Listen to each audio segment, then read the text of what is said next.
Mesdames, Messieurs, bonjour à toutes et à tous, bienvenue au journal. La plupart des unités industrielles de l'Ouest Burkina battent de l'aile, constat dressé par une délégation du ministère de l'Industrie et du Commerce qui a visité à Banfora et Orodara quelques industries comme la SN Sosuco et la minoterie du Faso pour prendre la température de leurs maux. La France se remet petit à petit du fameux vendredi 13 et de ces attentats qui ont fait 132 morts et de nombreux blessés en bombardant des positions de l'IR en Syrie comme une réponse du berger à la bergère.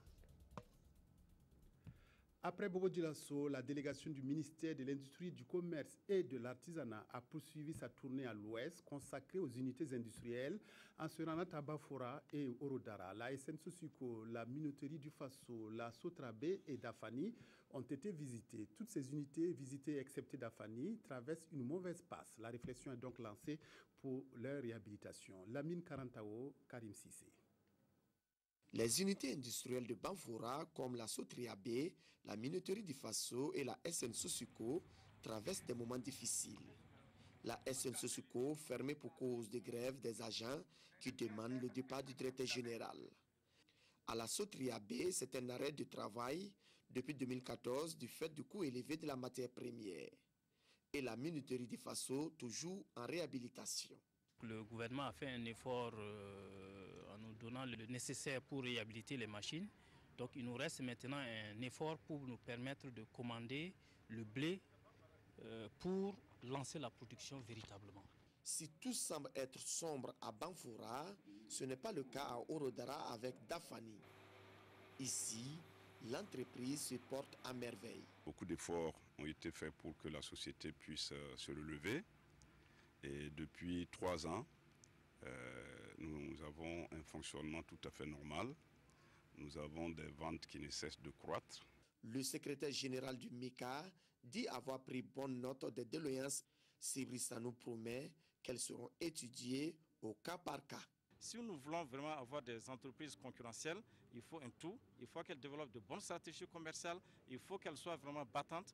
Il faut que, bien entendu, l'État les accompagne, surtout avec la fraude.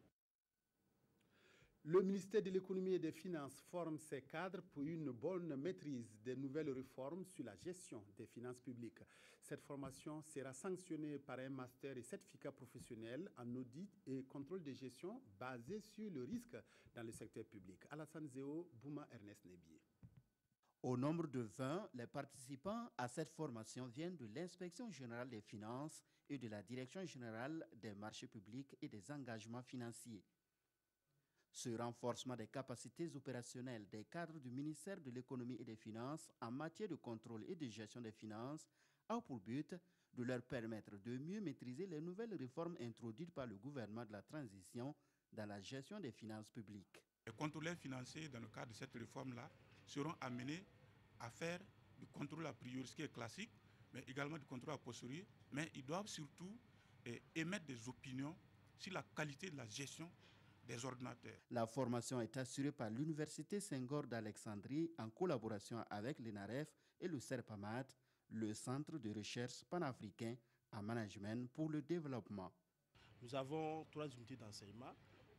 La première unité d'enseignement concerne le management et la gestion publique. Et la deuxième unité concerne l'audit basé sur les risques. Et la troisième, c'est le contrôle de gestion basé sur les risques. La formation dure 12 mois et elle est sanctionnée à son terme par un master et certificat professionnel en audit et contrôle de gestion basé sur le risque dans le secteur public. La caravane initiée par le CAD, Citoyen africain pour la Renaissance, est arrivée à Bobo Dioulasso. Le CAD sensibilise les populations autour du processus électoral. C'est sa contribution à l'édification d'un Burkina démocratique à travers cette caravane dénommée « Je suis citoyen, je suis observateur ». Martin Zerbo, Kadou Romenki. Le citoyen africain pour la Renaissance, CAR, se mobilise pour la réussite des élections. À cet effet, le mouvement organise cette caravane dite de sensibilisation. D'abord, nous allons sensibiliser sur le vote en tant que tel. Comment voter. Ensuite, le langage parlé lors des campagnes. Nous avons quelque chose à dire aux politiciens. C'est leur devoir d'apaiser les élections. Pour se faire entendre et toucher le maximum de population, le CAR opte pour la communication de masse. Nous avons un circuit à suivre.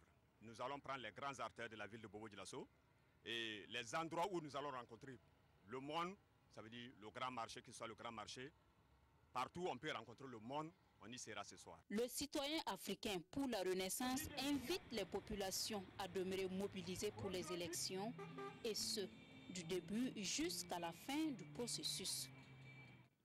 Agriculture à présent, plusieurs bas-fonds rizicoles du Houé et de la Comoé ont été visités par l'ambassadeur de Taïwan au Burkina et des responsables du ministère de l'Agriculture. La mise en œuvre du projet riz pluvial soutenu par la Chine-Taïwan était un centre d'intérêt de cette sortie. Il s'agissait d'encourager les producteurs à s'investir davantage dans la production de riz de qualité. Idrissa Warga, Moumouni Baro, reportage.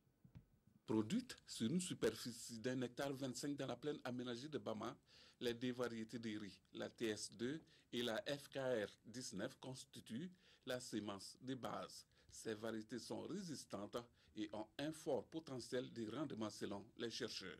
C'est pourquoi le programme riz pluvial a choisi de mettre un accent particulier sur ces variétés pour résoudre le problème de l'insécurité alimentaire au Burkina Faso. Pour ne pas rater chaque année la campagne agricole, il faut mettre à la disposition des producteurs des semences de qualité. La question de famine, ça persiste, ça existe toujours. Donc on voudrait à travers toujours un projet comme ça, d'accompagner le Burkina Faso à résoudre pour assurer la sécurité alimentaire. Un autre bas-fond situé à Saki, dans le département de Péni. Les visiteurs se sont rendus sur ce site pour constater de visu l'effort des producteurs. Et comme soutien, ils ont remis aux producteurs du matériel agricole et d'intrants pour améliorer la productivité. Nous sommes très contents. C'est une première fois que des autorités quittent à 32 km venir dans une brousse comme ça, là, venir rendre visite à des producteurs. Ici, nous avons un potentiel de 500 hectares. Nous n'avons pu aider que l'aménagement de 30 hectares. 500 hectares, ça veut dire qu'il y a du potentiel. Une autre étape, mais cette fois-ci dans la Comoé, sur le site de bas-fond aménagé de Kagassa dans la commune de Sidéradougou. Le riz est presque à terme et la moisson est annoncée pour bientôt. L'accroissement de la production du riz reste un défi majeur à relever au Burkina Faso. Et la Chine-Taïwan se dit toujours prête à soutenir le Burkina Faso en expertise et en matériel agricole dans le but de réduire le volume d'importation du riz estimé à plus de 200 000 tonnes par an. Koubri, commune rurale située à une vingtaine de kilomètres au sud de Ouagadougou, a fêté sa première récolte bio. Cette fête est l'œuvre de l'association culturelle Watinorma au Burkina et en Italie. Elle a lancé un projet qui vise à inculquer aux agriculteurs de Koubri les bonnes pratiques d'une agriculture traditionnelle sans intrants chimiques. Nyaki Teda a prêté sa voix à Oumar Zombré. Chant, danse, théâtre et dégustation de mets ont marqué cette première édition de la fête de la récolte bio. Elle vise à promouvoir l'agriculture traditionnelle, une agriculture sans apport chimique et qui aurait ses avantages selon les initiateurs. C'est très important de cultiver sans les produits chimiques, par exemple, qui nous tuent premièrement la terre, qui nous tuent nous-mêmes, qui tuent même notre eau qu'on a en bas, et qui après 6 ans, tu ne peux même plus utiliser ton terrain. Le bio, c'est sain, ça veut dire que c'est sans chimique. Pour cette première expérience, 3 hectares ont été emblavés par une cinquantaine de femmes et chacune d'elles a récolté environ 50 kg de niébé, maïs, sésame et autres. Nous avons dans ce projet 50 bénéficiaires. Ce sont des parents d'élèves, des élèves qui fréquentent notre école. Tout ce qu'ils ont récolté, c'est pour eux, sauf une partie qui sera destinée à la cantine scolaire. La fête de la récolte est le fruit de la coopération entre l'association Watinorma au Burkina et en Italie.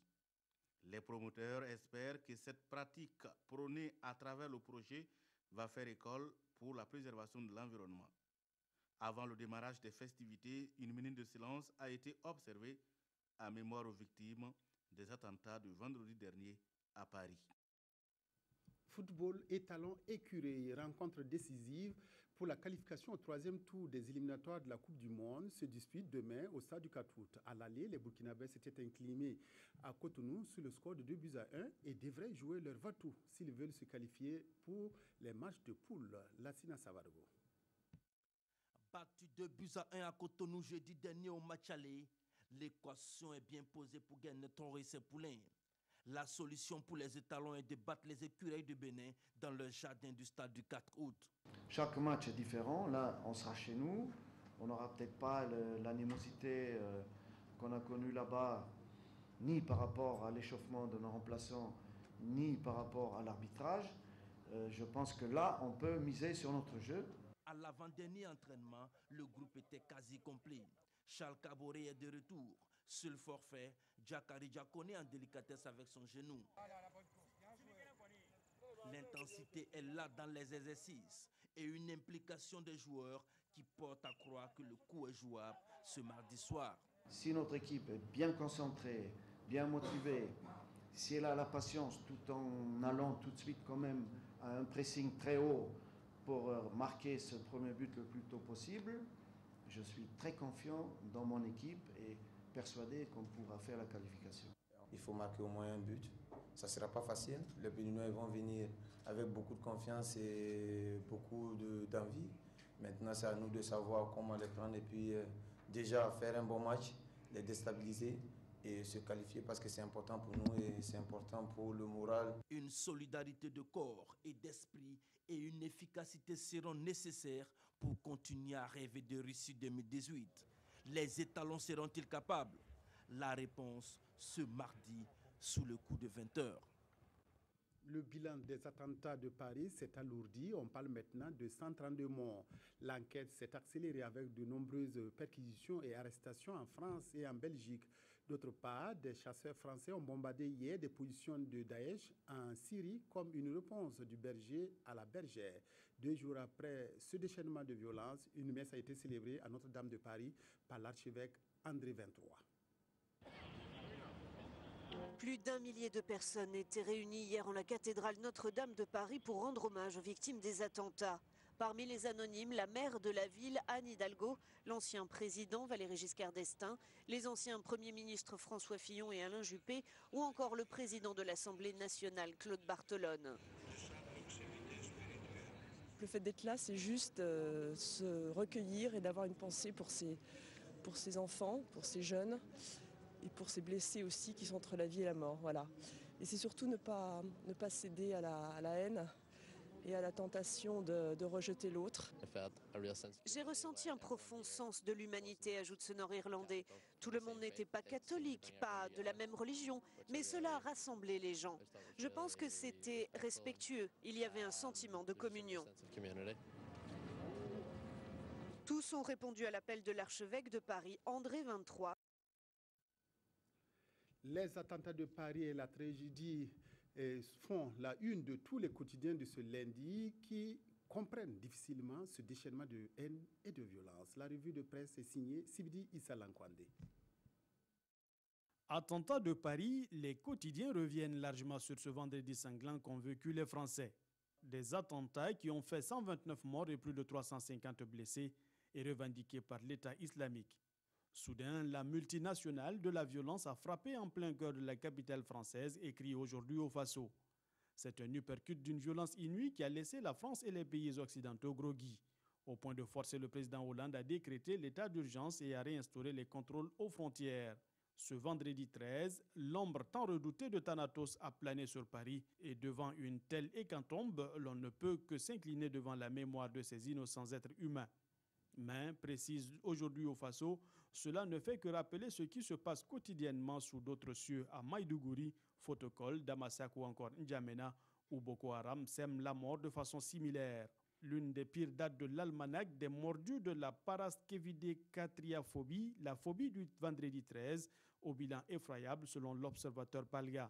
Plus que jamais, la France est dans l'œil du cyclone de Daesh, écrit l'Obs, qui rappelle que 2015 aura assurément été une année horrible pour l'Hexagone, frappé déjà en janvier et qui a dû subir de mémoire de son histoire la pire attaque djihadiste. Avec ces attaques, la France paye pour sa politique, note Le Pays.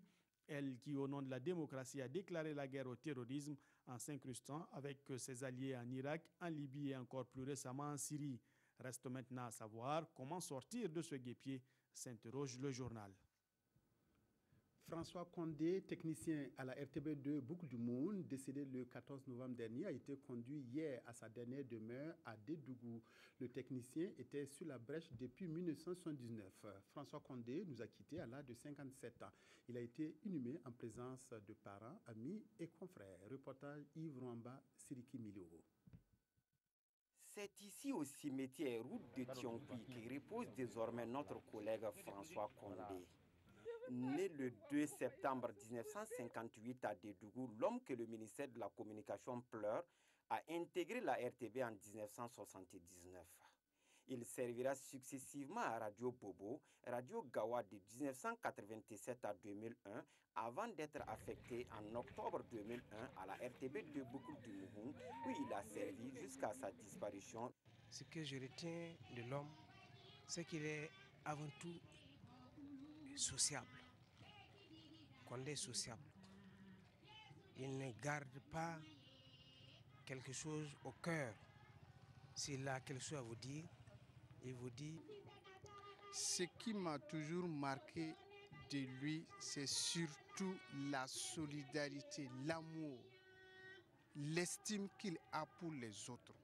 De l'homme, on retiendra qu'il fut un agent disponible, dévoué et serviable. En 2001, François Condé reçoit la distinction de chevalier de l'ordre des mérites burkinabé. Il est élevé au rang d'officier de l'ordre des mérites en décembre 2014. Un agent très dévoué. Et c'est d'abord un aîné que nous sommes venus trouver dans le métier. Il n'a pas hésité de nous montrer vraiment le chemin à suivre près d'agents exemplaires. Le samedi 14 novembre 2015, ce technicien chevronné a rangé Nagra et dictaphone à jamais, laissant derrière lui une veuve et 2 orphelins inconsolables. François Condé repose en paix et que la terre du Burkina te soit légère. À la famille éplorée, nous présentons nos sincères condoléances. Fin de cette édition. Merci de votre aimable attention. Excellent après-midi à toutes et à tous en compagnie de la RTB.